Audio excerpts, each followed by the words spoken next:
buenas tardes, FM 101.9 en Mar del Plata. Hoy es martes y de 15 a 16 horas estamos con Prohibido Olvidar, con Pablo Aceto, Fede Garrido en la operación técnica y quien te habla, Gloria Álvarez. Para escucharnos por internet, www.fm1019online.com. En YouTube busca Prohibido Olvidar y también estamos en Facebook y en Twitter. Muy bien, dicho esto, vamos a pasar a saludar a Pablo Aceto. ¿Qué tal, Pablo? Buenas tardes. Muy buenas tardes. Cabe aclarar que hoy transmitimos en directo. Exactamente. La vida nos ha puesto en esta feliz circunstancia y esperemos, porque la información es tanta y tan rápida que por ahí decimos una cosa ahora y en 10 minutos cambió todo, pero trataremos de estar al día. Muy bien. Mientras preparamos la columna de Cortés, que se llama Las Cumbres por el Cambio Climático, vamos a hablar en el programa de que Mar del Plata sigue en fase 3, transporte en Mar del Plata, aumento del gas, faltan respiradores y bono de 15.000 pesos de ANSES. La columna de Pablo Aceto se llama hoy Análisis de la derrota política de Montenegro. Muy bien. ¿Tenemos la columna de Cortés? Acá vamos. Se pueden haber ilusionado con el cambio de gobierno en los Estados Unidos, esperando una actitud menos agresiva y belicista de ese país a nivel mundial. Se habrán ya decepcionado tanto como los que depositaron en su momento esperanzas similares en Barack Obama. Tal vez entonces, porque era el primer presidente negro en la historia de ese país.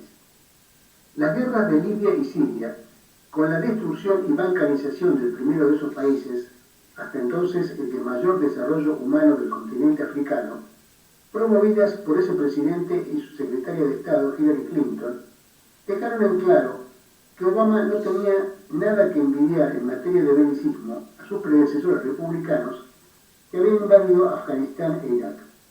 Uno de ellos incluso había mandado a otro negro, el por entonces secretario de Estado Colin Powell, a mentir a las Naciones Unidas sobre la posesión por parte de Irak de armas de destrucción masiva, precisamente porque lo consideraban el más creíble miembro del gobierno. En realidad, Irak había comprado y usado mucho antes ese tipo de armas. Los Estados Unidos se las habían vendido, pero ya no las tenía en 2003. Después de la invasión, volvió a haber armas químicas en ese país. Las utilizaron las tropas estadounidenses contra los civiles iraquíes en la ciudad de Fallujah. Dejando de lado las cuestiones retóricas, donde evidentemente el más incendiario de los discursos era el de Trump, y yendo a los hechos concretos, en casi nada ha cambiado a favor de la paz y el cambio de gobierno en los Estados Unidos. Al contrario, con relación a Rusia en particular, ha habido signos, en Ucrania específicamente, de políticas más provocadoras en regiones de alta tensión bélica o prebélica por parte de aliados alentados por Washington. Se ha anunciado el retiro de tropas de Afganistán para el 11 de septiembre. Obama, cuyo vice era Biden, prometió e incumplió lo mismo.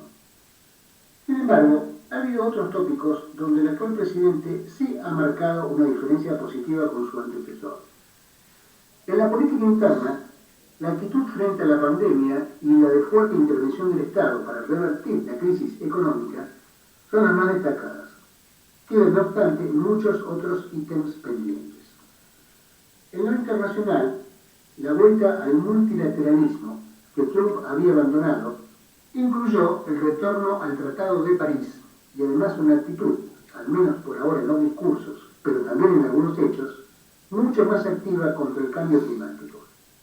Si bien los gestos están tenidos de la habitual pretensión de que los Estados Unidos sean el líder mundial en tal o cual cosa, no deja de ser auspicioso que en este caso se trate de ser líderes en una causa que es prioritaria para la humanidad, y que encima su antecesor negaba. Bienvenida a la competencia con otros países en el liderazgo por esta cuestión. Biden invitó así a los mandatarios de 40 países, en general los más contaminantes y también algunos de los que se han evidenciado como mayores víctimas de esa contaminación, a una cumbre virtual sobre el cambio climático que se realizó el 22 y 23 de abril, en coincidencia con el Día de la Madre Tierra, establecido en 2009 por Naciones Unidas a propuesta de un grupo de países liderados por la Bolivia de Evo Morales. Si bien hay que tomar los compromisos y acuerdos en esta cuestión con pinzas, porque ya han sido incumplidos muchas veces, es importante que Biden se haya autopropuesto, en nombre de los Estados Unidos, una cantidad de metas concretas en materia de reducción de emisiones de dióxido de carbono, reconversión y eficiencia energética, incluyendo nuevas metas específicas para diversos sectores de la economía estadounidense, como el transporte, la industria, la producción de energía y las edificaciones. Estas metas son mucho más audaces que todas las propuestas anteriormente, lo cual es absolutamente necesario si luego se cumplen, dado que el planeta se encuentra en una situación crítica al respecto. La acción humana, en especial desde la revolución industrial, además de otros cambios importantes, ha hecho que estemos devolviendo a la atmósfera en poco tiempo grandes cantidades de carbono que se habían depositado en el subsuelo bajo la forma de carbón, mineral, petróleo y gas natural a lo largo de millones de años. Esto reduce la transparencia de la atmósfera a la radiación infrarroja, forma en la que se pierde normalmente gran parte de la energía que llegó desde el Sol. De la misma forma que el brillo de un invernadero lo hace con el infrarrojo que escapa de las plantas, cuerpos y superficies de su interior hacia el exterior.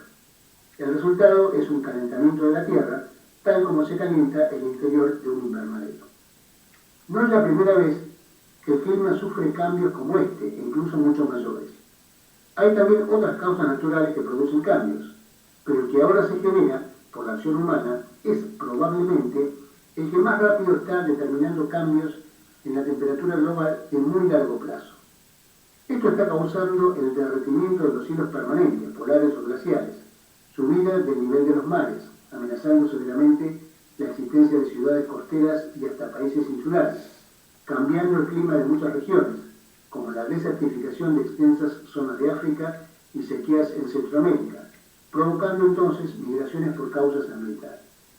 Los compromisos, y más aún su cumplimiento, para frenar este proceso, han sido hasta aquí muy insuficientes, sin contar que aunque se detuviesen hoy mismo todas las emisiones, objetivo obviamente imposible, el aumento de la temperatura media de la Tierra seguiría por mucho tiempo más por causa de las emisiones ya producidas.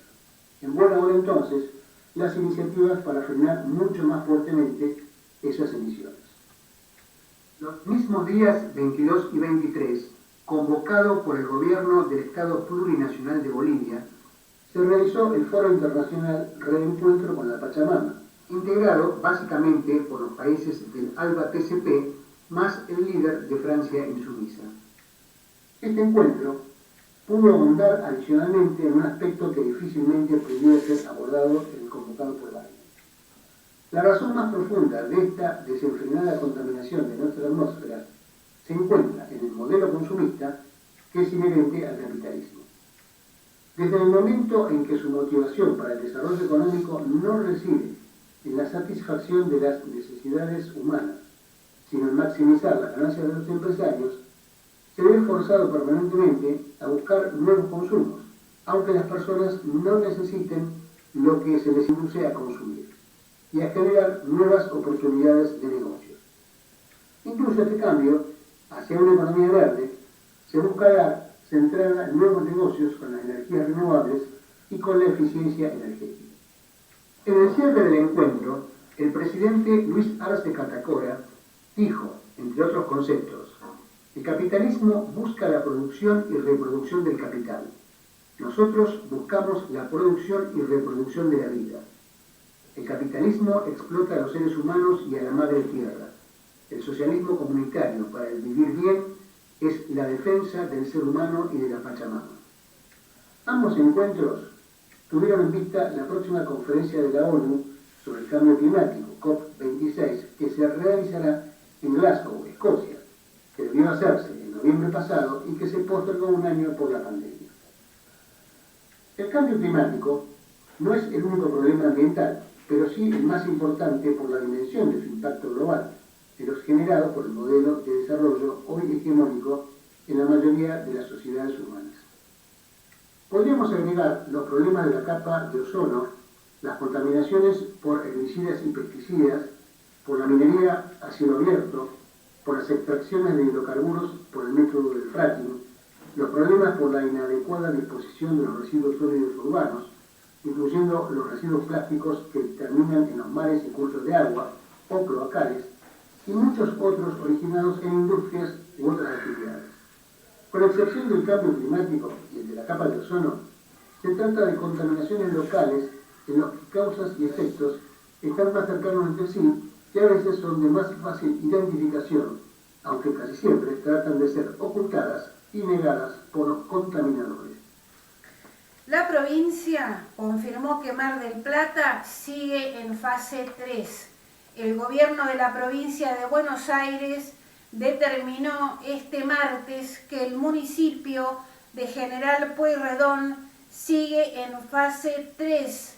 Luego de la comunicación del domingo, nos vamos a tomar hasta el martes que viene para ver cómo siguen los indicadores, aseguró el jefe de gabinete de la provincia de Buenos Aires, Carlos Bianco. De esta manera, las restricciones en Mar del Plata seguirán de la misma forma. Los bares y restaurantes deben cerrar a las 23, una hora antes que en la fase 4, y el resto de los comercios a las 20. La circulación continuará restringida desde las 0 a las 6 de la mañana.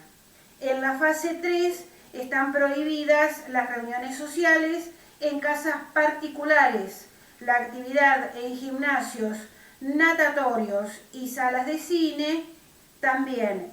Bueno, esto fue lo que cambió de la fase 3, porque hasta hace unos días los gimnasios, natatorios y salas de cine podían funcionar. Se reduce obligatoriamente de 30 a 10 la presencia de personas en eventos artísticos al aire libre y no está permitida la práctica de deportes en espacios cerrados. Goyan volvió a señalar que las medidas de restricciones dan resultados, pero advirtió que 7 de cada 10 pacientes que ingresan a terapia intensiva fallecen. La semana pasada se registró un descenso importante en la provincia de Buenos Aires. Se pasó de 11.700 casos a 9.600. De todas formas, Goyan dijo que hay una situación complicada por la ocupación de camas. Vamos al tema de transporte. Tras el rechazo al pliego, el Ejecutivo evalúa pedir la declaración de la emergencia. El pliego de transporte que impulsó Montenegro quedó archivado. El secretario de Gobierno, Santiago Bonifati, dijo que la demanda de pasajeros se mantiene caída un 50% y señaló la necesidad de discutir la brutal crisis que atraviesa el sistema. Quedarse sin transporte es imposible. Después del revés que sufrió en el recinto del Consejo Deliberante el proyecto del Ejecutivo para licitar el transporte público, el gobierno de Montenegro buscará avanzar con la declaración de la emergencia en el transporte para garantizar la continuidad del servicio cuya concesión vence el 30 de junio. Santiago Bonifati dijo que luego de que el proyecto quedara archivado en la Comisión de Legislación, desde el gabinete de Montenegro evalúan solicitar la declaración de emergencia para delegarle distintas facultades al intendente. En ese sentido, Bonifatti dijo que la caída de pasajeros alcanzó el 93% en la etapa más estricta de cuarentena y hoy ronda el 50%. Bueno, dijo que era uno de los sectores más afectados por la pandemia de coronavirus. Sí, pero es el único sector que tiene garantizados subsidios. Claro, porque los demás no tienen los nada. demás, estábamos escuchando hoy a Arroyo hablando del tema del IFE, eso era, dijo Arroyo, El ministro de Bienestar Social. De Desarrollo. De Desarrollo Social de Nación. Arroyo. Exacto. Que decía que eso, el IFE, el REPRO, era para la etapa dura de la cuarentena. Ahora no existe la misma característica, no sé en dónde viven. Sí.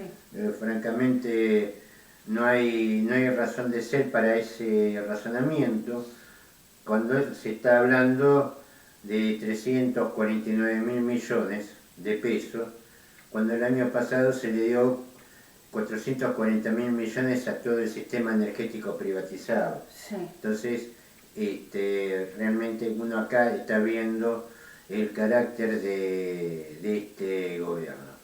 Por otra parte, acá, bueno, después vamos a analizar más a fondo lo que fue esta cuestión del transporte, pero realmente desde el punto de vista del Ejecutivo Municipal yo iría pidiendo renuncias, porque la verdad que lo llevaron en una situación que es increíble, independientemente que uno esté en contra de lo que planteaba la municipalidad, pero realmente se han manejado con una impericia, teniendo una ordenanza sancionada hace 34 años, sí. Salieron al todo o nada al Consejo Deliberante por una cosa más privatista que no podía ser, y terminó reculando en chancleta, porque hasta no solamente fracasó con su política de transporte, sino que dejó expuesto una fractura en el propio bloque, en su propio gobierno. Juntos por el Cambio.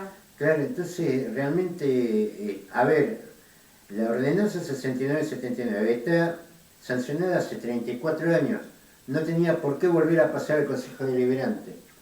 Decidieron ir a no sé hacer qué para este resultado, donde realmente quedó el gobierno de Montenegro haciendo agua por todos lados y ahora pidiendo facultades extraordinarias. A ver, ¿para qué votamos 24 concejales, no? Bonifatti dijo que el resultado del estudio de costos que realizó el Ejecutivo, que dio 93 pesos con 69, no es el valor que propone el Ejecutivo. Es una tarifa técnica, dijo, pero reconoció que hay que hacer una corrección en la tarifa porque tiene un año de atraso. Bueno, como vos dijiste recién, hay muchos sectores que la están pasando muy mal. Aparte de lo que está no van a diciendo, tener corrección de tarifa. No, aparte está diciendo que tiene que salir más caro. No sé si lo entendieron. Tiene que hacer una corrección técnica. Por supuesto, sí, más caro. Ahora, un mes atrás, la universidad lanza Sí. también un nuevo estudio de costo que le daba 37 y pico. Sí. Digo, 50 pesos, más de 50 pesos de diferencia en un mes. Lo que piden los transportistas, que son casi El 100 96. pesos, 96, casi 100 pesos, No, representa más del 100%. O sea, ¿a quién le aumentaron el 100% a nadie, en los ingresos? a nadie. Aparte estamos hablando de boleto plano. Batán, Claro. Sierra de los Son Padres, más caros. Chapadmalal, Estación Camet, Felio Camet van a pagar por encima de los 100 pesos. Crece la tensión en el interbloque oficialista. Carrancio tiene que pagar el costo político. Alejandro Carrancio... No lo veo preocupado. Que me disculpen, pero...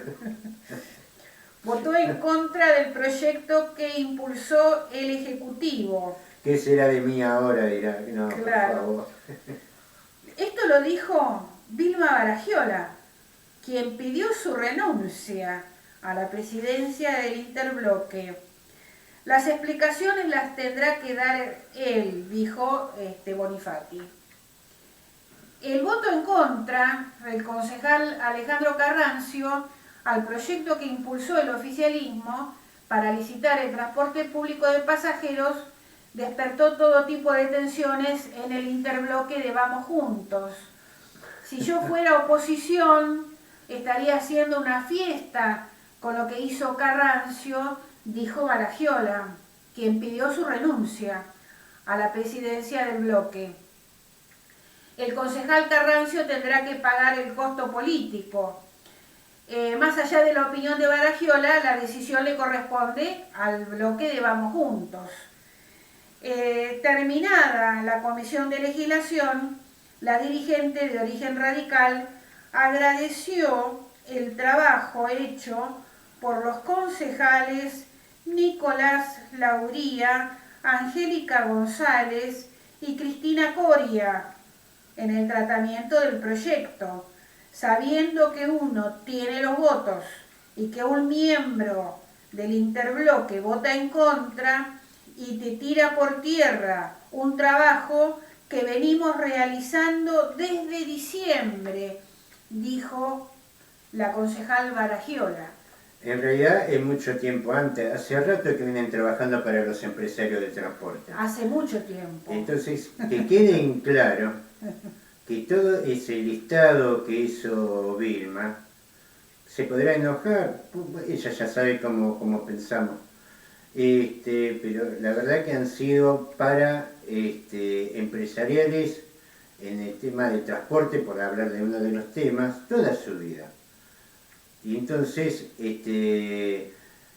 acá hay algo que es claro, y uno lo entiende de todos por el cambio, o vamos todos juntos, no sé cómo serán estos, no sé a dónde van a ir. Vamos juntos. Vamos juntos, bueno, vamos a los caños, porque es cierto, me parece que ya este mismo Carrancio debe renunciar a la presidencia del bloque porque evidentemente ha mostrado una situación de fractura, más allá de que se entiende que el concejal no está para representar al intendente, está para representar los intereses de sus votantes. ¿De quiénes lo votaron? Porque, a ver, el intendente nombra, llamémosle su gabinete, y ha nombrado algo más que el gabinete, porque hay cargos que no están en la ley orgánica de las municipalidades como coordinadores de gabinete, pero los nombró él. Y lógicamente le tienen que responder al intendente porque son los que lo asisten. El concejal es votado directamente, va en una lista, el 1, el 2, el 3, así hasta el 12. En realidad, esa obediencia de vida que están pidiendo es poco republicano y poco democrático, porque ahí el concejal está para responder a sus votantes, no al intendente, por más que vayan en la misma lista. Uno supone que sí pueden, y sería una cuestión lógica, que compartirán definiciones políticas comunes. Ahora, el concejal está en todo su derecho a tener otra interpretación, porque él no es un secretario del intendente. Pero me parece que más que el enojo es porque no se ha... Bueno, justo nos llamaron. No llamen, por lo pronto no llamen, por favor. Estamos haciendo un programa. El enojo no es solamente por no cumplir la obediencia debida con el intendente, sino no llevar adelante el pacto que estaba hecho con los empresarios del transporte, que se va a buscar la otra forma de hacerlo. Lógicamente, ellos tienen su manera de administrarse, poco republicana, poco democrática, pero bueno, lo define esa situación de relación, convivencia con el sector empresarial. El jefe de la bancada de Vamos Juntos había anticipado su rechazo a la propuesta, como había llegado a la Comisión de Legislación, y había solicitado una serie de modificaciones que no fueron tenidas en cuenta. Este lunes, antes de votar, el edil dijo que no fue escuchado y por eso no podía acompañar el proyecto del oficialismo. Y desde el Frente de Todos, el Frente Renovador y Acción Marplatense renovaron sus críticas por el plazo de la concesión, 20 años con opción a 5 más, y aseguraron que los cambios impulsados no eran para la mejora del servicio. Muy bien, Pablo, vamos a seguir con tu tema, que es de transporte, que un poco ya lo habías comenzado, ya ¿no? lo habíamos comenzado. Claro. Primero planteando de que ya existía una ordenanza aprobada por el Consejo Deliberante, que ya tiene 34 años, que tranquilamente se pudo haber montado sobre eso, y aunque el resultado final del contrato de concesión hubiera tenido el mismo fin que tiene ahora, no estaríamos hablando de una situación de ordenanzas de emergencia, delegación de facultades, estaríamos hablando de otra cosa, de otra salida. Esto es parte de la torpeza de aquellos que han querido entregarle el 100% del sistema de transporte al sector privado, porque hasta esa torpeza tenía. Y hoy se paga consecuencias. Yo la verdad no pensé que esto iba a terminar así. Se me ocurrió distintas situaciones, menos que el presidente del bloque del oficialismo le saliera en contra. Está en su legítimo derecho y de hecho lo ha hecho. Ahora el gobierno de Montenegro se demuestra incapaz ante una cuestión que es parte de sus facultades. No supo resolver el tema del transporte, ni a favor de uno ni a favor del otro. Una derrota completa. Esto, lógicamente, en eso tiene razón Vilma, la oposición en el Consejo Deliberante debe estar chochísima. Ahora, ¿cómo sigue esta historia? Claro, ¿qué significa para el intendente declarar la situación de emergencia? Hacer lo mismo que hizo Arroyo, tiene el contrato de concesión original, tiene la posibilidad de prorrogar 5 años, 2 años lo podía hacer el mismo intendente, a 5 años el Consejo Deliberante. La opción de 2 años ya la usó Arroyo, ahora tendrá que ir al Consejo Deliberante para aprobar una nueva prórroga. Puede estar años así, porque de hecho ha estado años en situación irregular, en situación precaria. Ahora, no es el mejor escenario. Muy lejos de encontrar una solución, lo que ha hecho es embarrar más la cancha. Estamos en manos del mismo sector empresarial, exactamente con los mismos problemas, quejándose de que los porcentajes de los subsidios aumentaron poco, no dando el servicio que tiene que dar. Bueno, a esto le querían dar 27 años. Sin duda, esto que veníamos planteando desde el Foro de Transporte ya hace años sobre cuáles son los caminos a seguir, la verdad hicieron oídos sordos, no atendieron los reclamos, Los pocos modificaciones que se hicieron fueron básicamente cosméticas. No hubo una resolución de decir, bueno, esto hay que cambiarlo de fondo porque esto no puede funcionar más. Se ha insistido en un esquema, y un esquema que ya no cierra. Los empresarios no van a tener los subsidios que pretenden, porque el contexto nacional es completamente otro, aunque los subsidios vengan de provincia, la provincia recibe la plata de la nación, así que para el caso estamos lo mismo.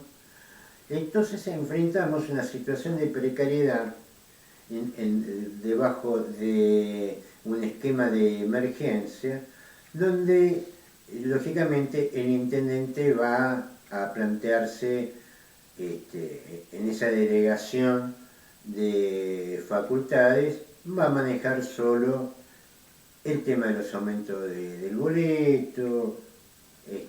Realmente se va a manejar él y los empresarios. Y yo no sé si esa es la mejor posición para Montenegro. O sea, ahí los concejales no pueden intervenir.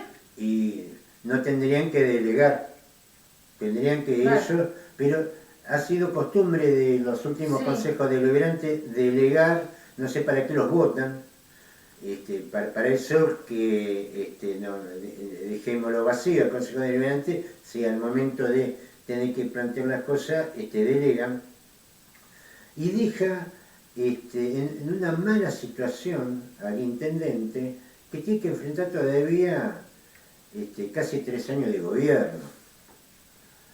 No veo realmente, aparte ese estudio de costo de 93,60, 93 digamos, para el caso da lo mismo, 60 más, 60 menos, lanzado a la opinión pública en medio de este debate. Es decir, se están matando adentro, a la municipalidad, esto es claro.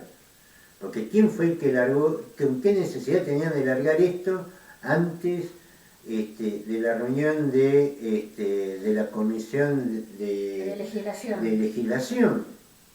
Evidentemente se están boicoteando entre ellos.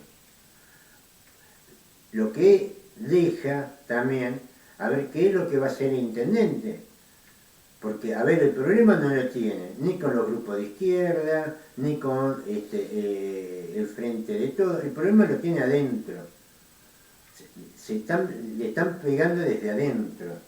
Porque si no, no hubiera salido esa información días previos a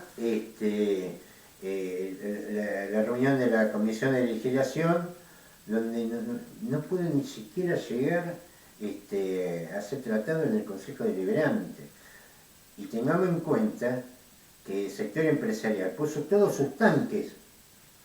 En la última preparatoria la pusieron a Vilma en transporte, a Coria en transporte e investigación, los pusieron en todos lados a sus defensores, y aún así terminaron desbordados.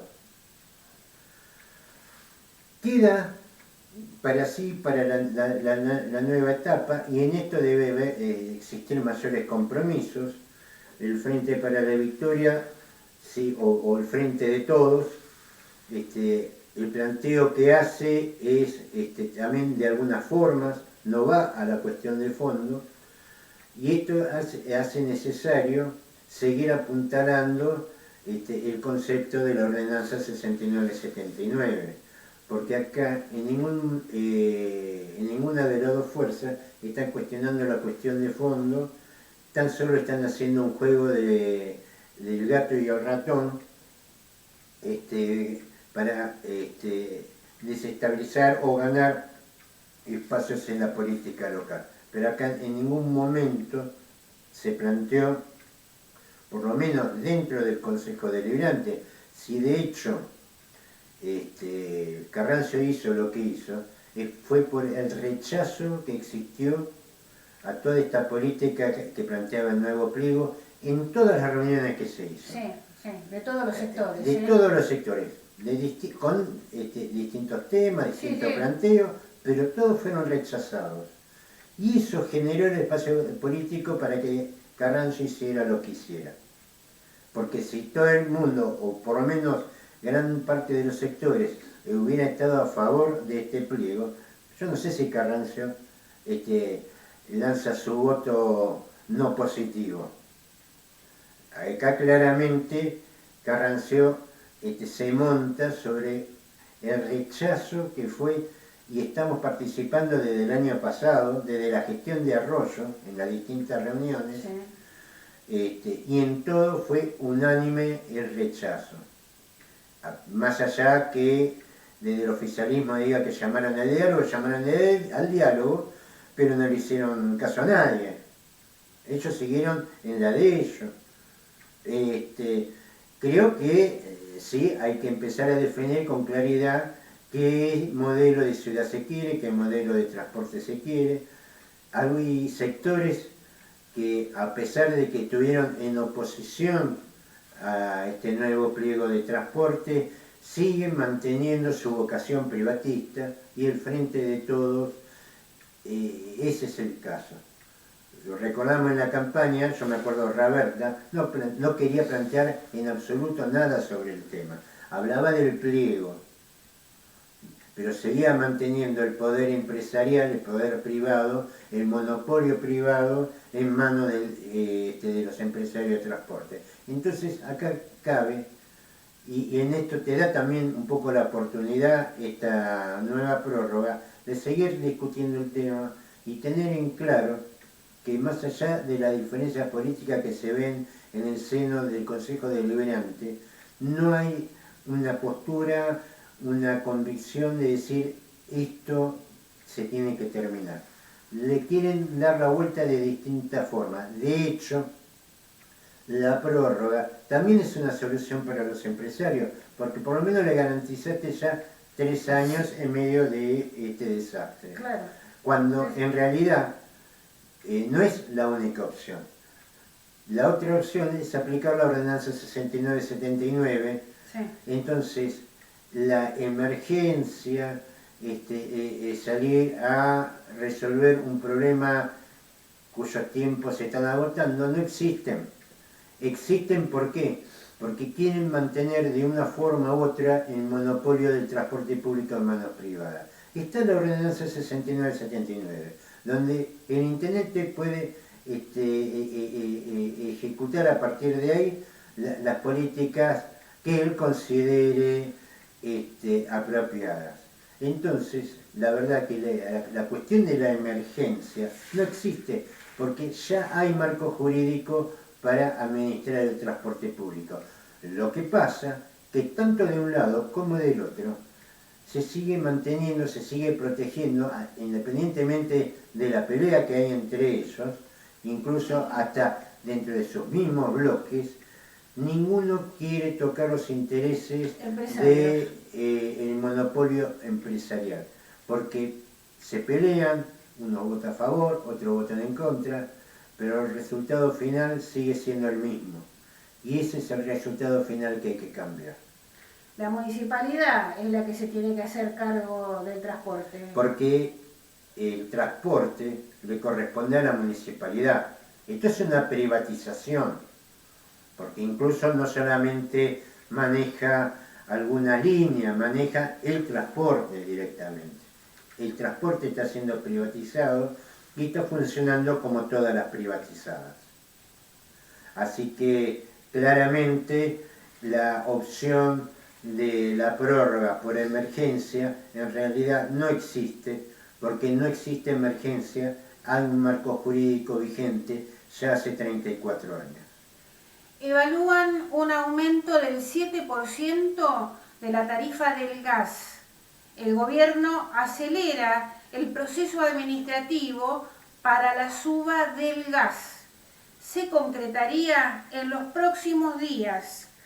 El gobierno anunciará en los próximos días un aumento de las tarifas de gas entre 6 y 7% para usuarios residenciales y de 4% para pymes, que empezará a regir a mediados de este mes. Y sucede después del cortocircuito que se generó el viernes pasado en el interior de la coalición oficialista por el incremento de las tarifas metropolitanas de luz, de Edenor y de Edesur, y las diferencias entre el ministro de Economía, Martín Guzmán, y el subsecretario de Energía Eléctrica, Federico Basualdo. Recordemos que Federico Basualdo no quería aumentar las tarifas, entonces fue pedida su renuncia, ahí intervino la vicepresidenta y Federico Basualdo continúa en su cargo. Hay que tener en cuenta esto, porque, ¿cuál era el punto de conflicto? El punto de conflicto son los acuerdos con el FMI. En tal sentido, porque, a ver, los aumentos ya los estamos pagando. No lo pagaremos directamente en la tarifa, lo pagaremos a través de subsidios. El tema es que para bajar el paquete de subsidios, tal como lo exige el FMI, en ningún caso están diciendo nacionalicen todo y dejen de mantener empresas privadas. Acá también se defiende el interés del sector empresarial, de las privatizadas. Está la puja entre aumentar o no aumentar. Lo que plantea Cristina Fernández es un criterio lógico preelectoral. Claro. No me aumenté antes de la elección. Exactamente. Aumentámelo después. Pero, mira, la última transmisión de 3 para el Desayuno estábamos hablando, como buena noticia, el acuerdo que había llegado entre los expendedores de GNC y las petroleras para enganchar el aumento de GNC con la nafta super. Pasó una semana y te aumentaron el GNC un 30%. Esta es la que se viene después de las elecciones. O sea, tendrían que arreglar el tema de la inflación, no de las tarifas en sí. Y lo que tendrían que solucionar, aparte del tema de inflación, es si seguimos manteniendo empresarios. Porque esto, a ver, cuando se hizo las privatizaciones, se hizo en función de achicar el gasto público y aumentar la eficiencia. Ninguna de las dos cosas se dio. Porque no solamente estamos pagando con subsidio la ineficiencia de las empresas privadas, sino que también estamos sosteniendo la rentabilidad de las empresas y encima le estamos dando divisa para que estas empresas giren esa rentabilidad subsidiada al extranjero. Entonces, la verdad que manejémosla nosotros y la idea de última, si hay que financiar el déficit, lo subsidiamos con la maquinita y no con dólares, porque los dólares no los fabricamos nosotros. La suba de tarifas de gas, como anticipó el interventor del Enargas, Federico Bernal, incluye una mejora en los ingresos brutos de las distribuidoras Metrogas, Camusi, Ecogas, Litoral Gas, Gas Nor y Gas NEA de entre el 20 y el 25%, combinado con un congelamiento del margen bruto de las transportistas.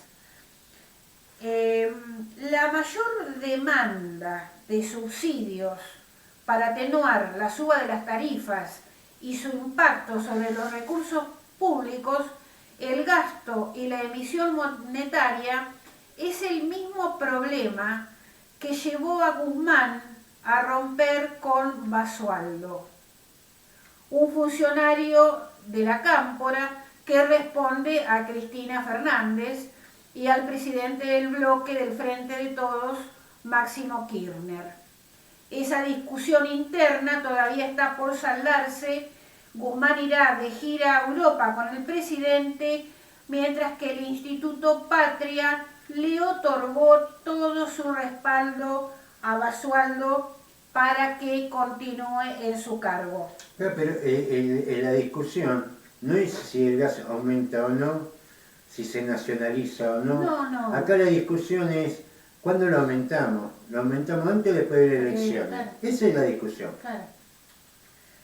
Mar del Plata, con su capacidad límite en el uso de respiradores. luego de registrar durante una semana más de 300 casos diarios de contagios, el cierre de abril mostró en Mar del Plata un ligero descenso de contagios, pero dentro de un parámetro alto. Esta situación se traduce en la demanda de camas, de terapia intensiva y de respiradores, donde el panorama resulta preocupante. Durante el fin de semana se reiteró el panorama en las clínicas y sanatorios de Mar del Plata de pacientes, donde sus cuadros clínicos se agravaron y requirieron de la asistencia de respiradores y de oxígeno, generando escenas de tensión y de nerviosismo por la falta de estos equipamientos. El doctor Gonzalo Corral, de la Clínica 25 de Mayo y de Liga, reconoció que en el primero de los establecimientos se trabaja con capacidad máxima en uso de respiradores. Hoy tenemos 13 respiradores y los 13 están ocupados. Dijo que tuvieron pacientes en una camilla con oxígeno esperando que se desocupe una cama. Este panorama se replica en la totalidad de las clínicas y sanatorios de Mar del Plata, donde se observa un aumento de casos de pacientes jóvenes sin comorbilidades, donde sus cuadros clínicos se agravan y demandan camas por mayor tiempo. Bueno, ahora, ¿esto a quién le crees? No, evidentemente los tipos te están dando datos claros. No sé a quién se le ocurre dudar de eso, pero vuelvo al principio. Evidentemente la solución es parar lo más posible la economía. Ahora, si la plata para financiar eso se la da a los empresarios del transporte, a los empresarios extranjeros que administran las privatizadas, lógicamente, y acá está diciendo, y lo está diciendo Arroyo, de que no es necesario IFE, recuerdo, fueron 3 IFE de 10.000 pesos en todo el año. Bueno, para eso, digamos, para financiar la cuarentena no hay. Pero sí, y el repro que están dando es de menor dinero de 18.000 pesos que la ATP. Por eso, acá el tema no pasa por discutir cuántas camas más, cuántas camas menos. Acá el tema pasa por cómo se financia la segunda ola. Y la verdad que sale más barato que lo que sale sostener la rentabilidad de las petroleras, de las gasíferas. A ver, si están otra vez en manos de la nación, en la 10 de última por lo menos no tienen que financiar la rentabilidad con pesos y después con dólares para que ellos giren al exterior. Entonces esa es la discusión que uno no la ve en ningún lado, ¿eh? Porque esto es innegable, que acá hay que tener una estado de cuarentena. Ahora también es innegable que vos la tenés que financiar. Ahora, si la plata para financiarla se la das a sectores empresariales, entonces lógicamente esto te va a explotar por todos lados. Y yo digo, ¿a quién le crees? Porque este fin de semana, el viernes, desde provincia dijeron que General Pueyrredón estaba en alerta epidemiológico, ¿Sí? Cosa que el intendente Guillermo Montenegro tuvo intensas comunicaciones con provincia para sacar al partido de este alerta epidemiológico. Bueno, si él le pone la firma, él será responsable. Claro, por eso yo digo, ¿a quién se le cree? Porque están diciendo desde el sector privado y desde el sector público que no hay más camas y desde el municipio dicen otra cosa. Bueno, se tendrán que hacer cargo de la situación. Evidentemente hay un consenso de no cierre producto a que la gente está en situación límite. Por supuesto. Ahora, lo que tendría que haber hecho Montenegro no es decir que acá no pasa nada, sino reclamar los recursos correspondientes para financiar una cuarentena. A nación y a provincia. Pero, bueno, pasa pero lo se mismo miente, que con el transporte. Se está mintiendo sobre una situación. Bueno, se tendrá que hacer cargo. Yo no estoy escuchando desde el Consejo Deliberante de los opositores tampoco grandes cosas. Acá hay una realidad que es contundente. Ahora, también se hace de esto, en el caso de la provincia de Buenos Aires, también se hace cargo la provincia porque lo admite. Distinto a lo que es Capital Federal. Ahí la responsabilidad es de la recta, no es de otro más, porque se le dijo cerrar y él no cerró. Se tendrá que hacer cargo él de la situación. Y acá en Mar del Plata, bueno, estamos ante gobiernos que al no poder dar respuestas reales y concretas para financiar una cuarentena, salen con estas cosas que, lógicamente, después los muertos no votan, porque yo creo que han llegado a esa conclusión. Metámosle para adelante, total, el que se murió ese no va a votar en contra. Claro. Y entonces le seguimos para adelante. El gobierno estudia entregar un segundo bono de 15.000 pesos de ANSES.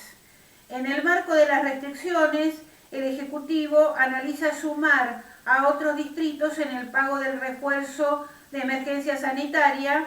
Sigue el debate por la vuelta del IFE y un segundo pago del refuerzo por la emergencia sanitaria en el AMBA. En medio de una situación sanitaria crítica, la Casa Rosada analiza la posibilidad de extender la ayuda económica de 15.000 pesos otorgado a los sectores golpeados por la pandemia, luego de anunciarse la continuidad de las restricciones hasta el 21 de mayo. Claro, ¿viste? Vamos y ahí volvemos otra vez al mismo tema. Y perdónenme por ser reiterativo, pero los subsidios los 440.000 millones que salió de subsidios a empresas privadas y extranjeras, salió del Tesoro Nacional. Sin embargo, los subsidios para la gente se la quieren sacar de la plata de los jubilados. Esas son las cosas que tienen en contra. Claro. Vamos a decir que estos 15.000 pesos hasta el momento son solamente para el AMBA. Son para el AMBA, son la plata de los jubilados. Ahora, no hay tanto problema para subsidiar a este sector empresarial. Directamente se lo subsidia del Tesoro Nacional como corresponde en todos los casos.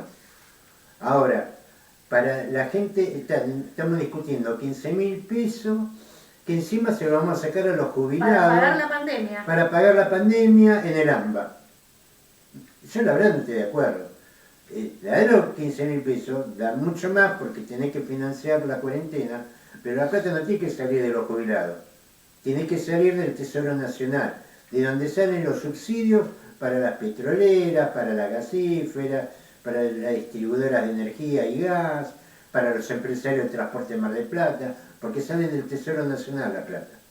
El gobierno había anunciado semanas atrás un bono de refuerzo por la emergencia sanitaria destinado a los que reciben la asignación universal por hijo, la asignación por embarazo y a los monotributistas A y B que perciben asignaciones familiares.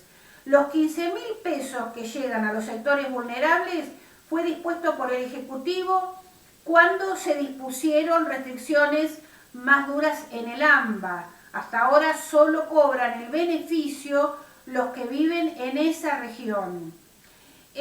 Y se evalúa la extensión del bono según la fase COVID de cada lugar. Todavía no está previsto ningún anuncio, pero esto será estudiado en la mesa del Gabinete Económico. Desde el ANSES descartaron a este medio el pago de un segundo refuerzo de 15.000 pesos. Todavía estamos pagando el primero en el AMBA. Muy bien. Y lo que vos decías recién, Pablo, el ministro de Desarrollo Social, Daniel Arroyo, descartó la posibilidad de que se vuelva a implementar el IFE. Dijo que no le parecía necesario que volviera el IFE, pero Andrés Larroque, su par de la provincia, dijo que era indispensable que continúe una política como es el ingreso familiar de emergencia. O sea, acá hay otra interna entre Sí, Arroyo sí, y La pero Roque. lo que nunca ninguno dice es la plata que se fue en subsidios Sí, empresarios. Ahí no hubo tanta discusión, ¿eh? Bueno, estamos terminando, Pablo. Y nos vamos bien calientes. ¿Eh? ¿Te gustó? Nos vamos con un tema musical de despedida. Hasta el martes que viene. Y Bueno, basta. hasta el martes.